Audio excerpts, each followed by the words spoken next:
Hello, and welcome to It's Gonna Be May All the Day Long Artist Interview Series. For episode 5, we have Constanza Roeder. Constanza Roeder is a speaker, singer, and nonprofit founder who empowers others to reframe and reclaim the healing power of their own creativity. Her experience as an adolescent leukemia survivor transformed into a calling to create a world where everyone can experience moments of joy, self-expression, and connection while facing life-altering health challenges. She answered the call by founding the nonprofit Hearts Need Art creative support for patients and caregivers, which provides arts engagement for patients, caregivers, and medical professionals in hospitals in San Antonio, Texas, and online. Constanza is the recipient of the 2018 Grace Ann Durr Humanitarian Award, and her work has been featured on Thrive Global, New York Singing Teachers Association, National Association of Teachers of Singing, San Antonio Express News, and the cover of MD News magazine. And without further ado, here is the interview with Constanza Roeder.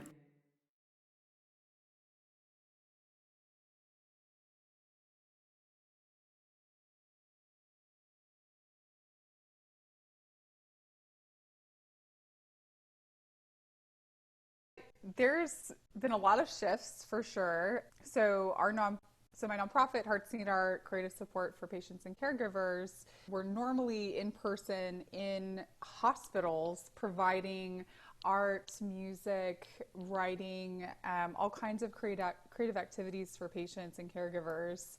And when COVID hit, so beginning of March, when things were starting to get dicey here in South Texas, they suspended all outside programs, like only down to essential. And so our program was suspended. And on top of that, our patients can't receive visitors right now. So they can't see any family, they can't see any friends. One of the big benefits of our program is so our mission is to create moments of joy, self-expression, and connection for people facing life-altering health challenges. And we do that because patients experiencing long hospital stays get really, really lonely. Right. And now they're even more lonely. So we're like, how do we continue to serve them? So here we were, our program was completely suspended in person, and we're like, how can we keep serving our our clients? And so we converted all of our programs to an online platform. So we had this flurry of activity over those first couple of weeks when our program was suspended. Because our other commitment was we need to find work for our artists and musicians to continue to do, because for many of them we're their only paycheck right now. And so those were our two criteria. How do we continue to serve our patients, and how do we continue to pay our artists? And so we've been able to do that. And so when we converted all of our programs, patients now can schedule one-on-one sessions with us on our website and Wow. have that direct interaction where they can make an appointment with one of our musicians, and they can play them their favorite music live through Zoom. And it's fun. The crossover between my voice teaching and having to teach online right now, and then also serving patients online right now, is kind of overlapping. So I know all the audio settings that we need for Zoom. So that changed the nature of our work. There were projects that we were in the middle of that just completely got shelved, and all the focus went into, okay, how do we pivot right now, and how do we continue to serve these patients whose needs have gone up. They haven't gone down just because we can't serve them. So it's been really cool. And because of this new platform, we've received inquiries from other hospitals and healthcare groups from around the country who are desperately trying to find things for their patients to do. Some social workers have support groups that they're trying to host on Zoom, and they're running out of things to do with them. So they're bringing us in as artists and musicians to provide creative activities. And so it's really kind of blown up. We've been busier than ever. And it's been quite the ride so far. And, whereas, I have some friends that live alone without pets and without, they're completely disconnected. So I'm very grateful. Now, how is your family doing? Is anyone that you know or close to or family that's been impacted or affected by COVID-19? Well, so I have a big family. Oh, you do? um, Okay. like like my mother says, it multiplies the joy and it multiplies the sorrow. Well, my mother was recently diagnosed with breast cancer and is currently on chemo. So she's part of that high risk population that is having to be super careful, and everyone living with my mom right now is having to be super careful. My brother is a Marine and was stationed in Korea and Okinawa, and COVID went through their whole unit. Oh, Um, and yeah, so um, and that's kind of a continuing saga, but I mean, there weren't any fatalities in their unit because they're all young, healthy guys.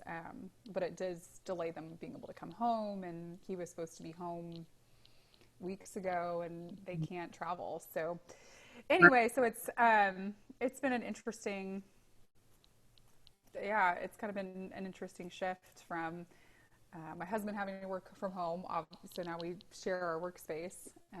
Well, we don't really. He started working from home, and then he realized you make noise all the time. You'll be working on projects and you're just humming and singing and making sounds. And he's like, I need quiet.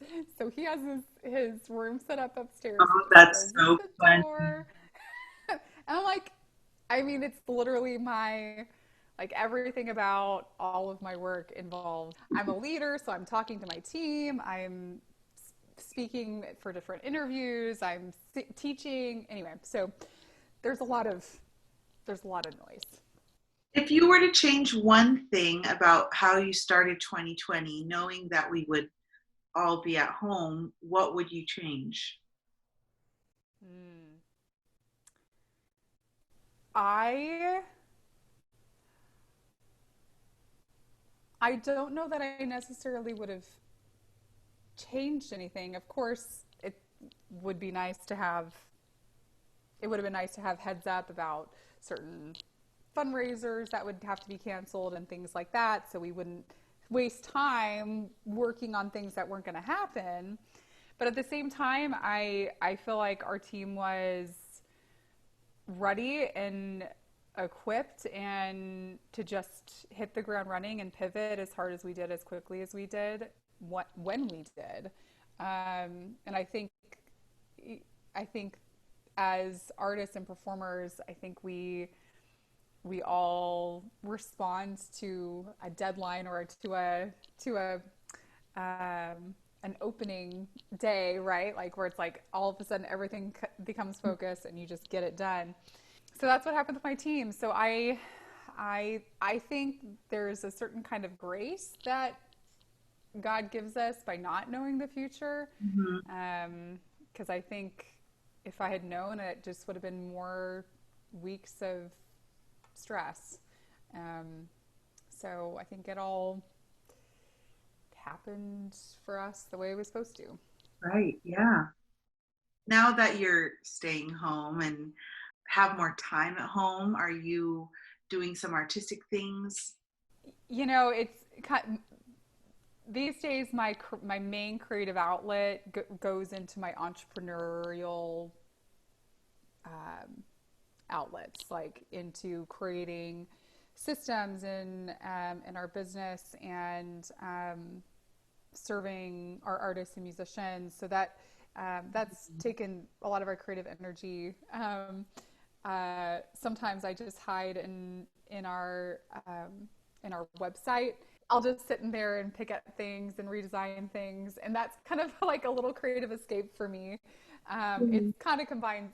It's work too, but it's restorative because you can I can just go into my zone of creativity and just kind of block everything else out. And I have been super grateful for my voice students that are continuing with me on Skype because I could have a really stressful day and then I log on in the evening and I sing for 3 hours or so, with my students, and I just feel so much better. So I'm grateful that the nature of my work kind of has built in moments that require creativity. I kind of feel like I get to be creative Through your job. 80% of the time. Yeah. Right. That's So good. Have you written any songs lately? I haven't written any songs. I probably should write a song about COVID. There's so much there. So much you can write about. I did get a wild hair one evening. This was, I don't know, a couple weeks ago. There's a Facebook group of Texas musical theater people, or at least it started in Texas. I think it's moved outside of Texas now, but it's called Quarantine Cabaret. And people have been posting videos of them recording stuff at home and doing parodies, and it's been really fun to watch. And so one evening, I did get a wild hair, and I was like, you know what? I'm going to record myself doing a parody. And so I did Home from Beauty and the Beast. Uh-huh. Is this home? Is this where I should learn to Oh, be happy? Shut away from the world until who knows when. I oh yeah. It's like, didn't really have to. oh, It's like the quarantine song. the quarantine I hadn't seen song. anyone. I hadn't seen anyone do it yet, so I was like, so I like dressed up like Like, Belle, and then I like did my little. Anyway, and that was that was life giving for me to oh, have that that's great. just for me. That wasn't for work or for anyone else. It just was fun. That's awesome. Do you follow a schedule? Mm. I mean, we my husband and I keep pretty normal work hours, so we try to get up and get to work by 9, and we work until 5 or 6. So there's definitely been days when we've been all hands on deck on a particular project where I'm working from the time I get up till the time I go to bed. But thankfully, that's been uh, I think we're past that really intense period of really having to shift things around very quickly. Mhm. So things it's just kind of we're getting into that normal routine. And I still try to like get dressed and put my makeup on and do my hair.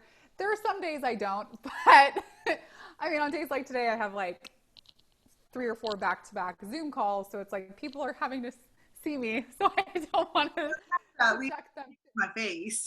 Yeah, it's like they don't want to subject them to that head. So whereas Jeff, like all of his calls online are audio only. So Oh, really? Okay. he's he's looking real rugged right now. Oh, that's so funny. I like it. What is something that you do to stay relaxed at home?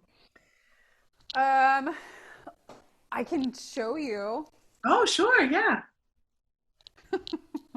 We're going on a trip. You ready? I'm excited. So my husband installed this for me last year, and it's been the greatest thing he's ever given me. You're getting to see the tall weeds in our backyard maybe a little bit, but hold on.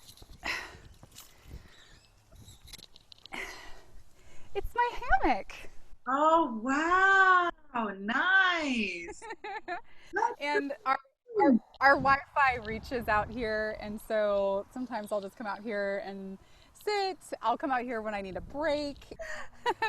I even had a doctor once say that I think I remember talking to a doctor friend about how calming it was to just swing on the hammock. And he says, that makes a lot of sense because when you swing on a hammock, you're actually probably activating your brain bilaterally, which things like EMDR, the rapid eye movement therapy that they do for traumatized people, it has a calming effect on the nervous system. And so he Oh, said that back and forth rocking actually is literally calming the nervous system down. So I was like, oh. Now I know why it works. I already knew it worked. But wow. I there never we'll would have. find a hammock to swing in. Now, if you were to give artists in training advice about the future, what would Hmm. you tell them? And give a word of encouragement to them. it can feel like right now we're pushed to the side and that we feel irrelevant and we can't even do the work that we love to do and normally do. But historically, throughout all cultures, times of hardship have seen huge increases and outpouring of creativity and need for the arts in a new and invigorated way. Um, the arts are the most powerful language we have to express our deepest joys and sorrows. And people need the arts now more than ever. And us as professional artists, musicians, writers, dancers, creatives, we are the leaders in this space. And we need to be willing to lead people into that space for themselves to help others reframe and reclaim the healing power of their own creativity. That it's something inherent, that it's something that isn't just for the talented, that everyone has a right to their own mark making and their own voice. And that expressing that has incredible power to heal. And when it's received and love, has the potential to transform people's lives. And so what I would say to young aspiring creatives is your work matters and it's incredibly important. And when we start getting out of isolation, the world is going to need you. So lean in, and it might look different than you thought it would. Your future, what your career trajectory that was originally laid out for you, it might not go back to the status quo 100%. But lean into your own creativity. That's what we do well, is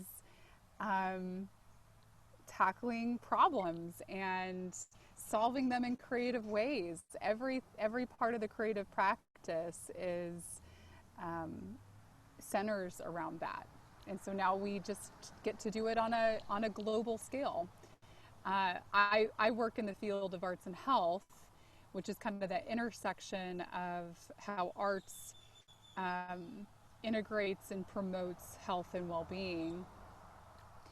And the public health sectors are going to need us because this is unprecedented, and there's going to need to be creative ways to solve these problems. I mean, even the World Health Organization, when they first designated it, COVID, as a pandemic, they immediately sent out a call to artists to help them disseminate important health information in a creative way.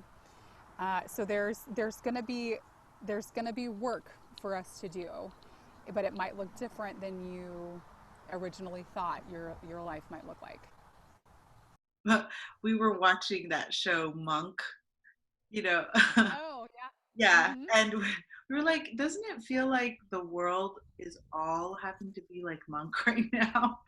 Using hand sanitizers like all the time, All the time. masks, and just living like I don't think there's anything wrong with wanting to be clean and germ free and all of that, but there is a sense of you don't feel like you're in the real world when you can't actually touch people, Touch anything. give a Yeah. hug, handshake, high five, things like that. Yep. So It's definitely different. And it's really kind of a funny, you mentioned monk, and it's like the whole world's like monk. it for me, what I see as soon as this all started happening, I was like, oh, it's like everyone has cancer. It's Right. because it's this is what cancer patients face all the time. They have to social distance all the time.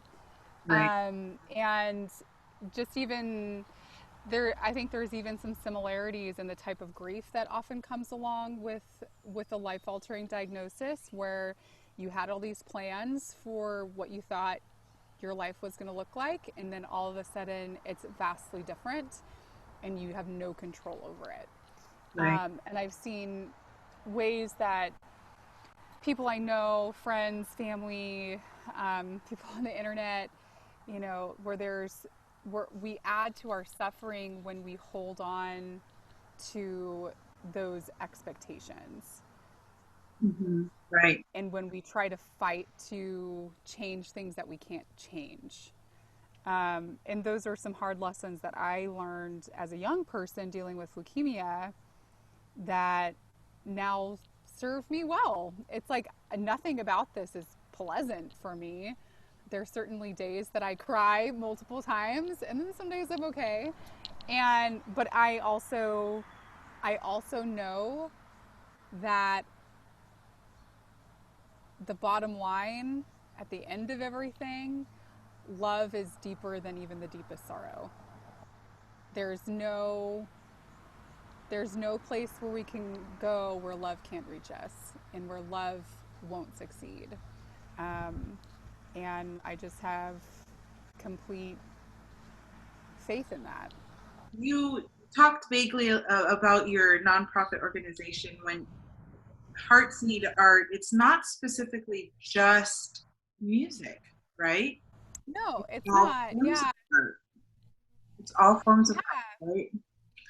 So you do like painting, drawing. Do you do some artistic stuff like dance? Yeah. So this whole idea started when I started volunteering at a local hospital almost 11 years ago now. And I would just go and sing for patients. And after several years of doing that, the impact that I saw was intense. And patients would always say two things to me. They'd say, "Thank you. This was the best thing I've had all week. That's happened to me all week." And two, it's not enough. We need this. We need more of it. We need it every day. We need more different types of art. So based on that demand from my patients, I started the organization to develop a training system to help identify and equip local artists and musicians to engage in the arts with patients in healthcare settings. And we've built our programs around the the requests of our patients, and also around the artists that we work with. So we'll have patients that are requesting writing workshops. And so we'll go and find a writer in the community and build a program around that writer's skills and how that matches up with the patient's requests. Um, so yeah, we have writing, we have visual arts at the bedside and in group sessions. We do music at the bedside and in little corridor concerts. This is like normally when we're at the hospital, Right. but we And collaborate with the local were you symphony and at the other performing hospital groups to often? bring.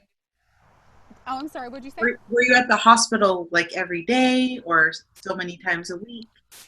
Yeah, so we provided programming 5 to 6 days a week through two different facilities, and yeah, and then one day we got a phone call and all of that stopped.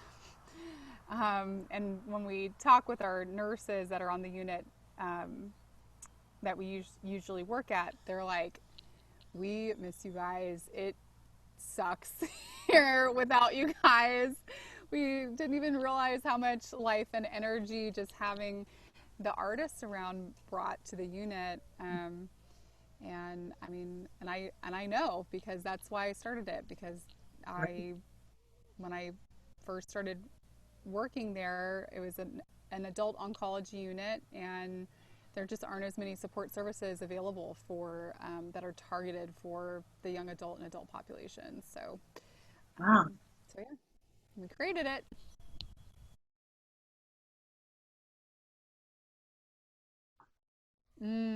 All kinds of things. All of our programs are patient-led experiences. Okay. So our starting point is what do they want to do and what do they feel like doing that day. And some days that's no. Some days it's no, I don't want music. No, I don't want anything today because they feel bad or they want to sleep all day. And that's okay. We're one of those things that they have a choice over in the hospital where Right. so much else in their life is so out of control. So we get requests from anything from Christian music to Metallica to R&B to show tunes. Um, and we have a diverse group of musicians. So occasionally we'll get a musician will go into a patient's room and they really want a type of music that that musician doesn't specialize in, but someone else in our team does. And then they'll pass on the referral, and then that other musician can go and work with them.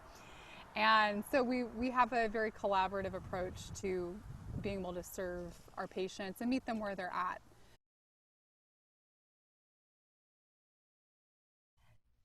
Yeah, I mean, I think each of our musicians has a handful of go-to songs. There's a there's a an Irish blessing that I like to sing. So this is from an old Irish blessing or prayer that a friend and I put to music a long time ago. But anyway, here it goes. May the road rise up to meet you. May the wind be always at your back. May the sun shine warm upon your face. May the rain fall softly on your fields until we meet again. May the Lord hold you in the palm of his hand.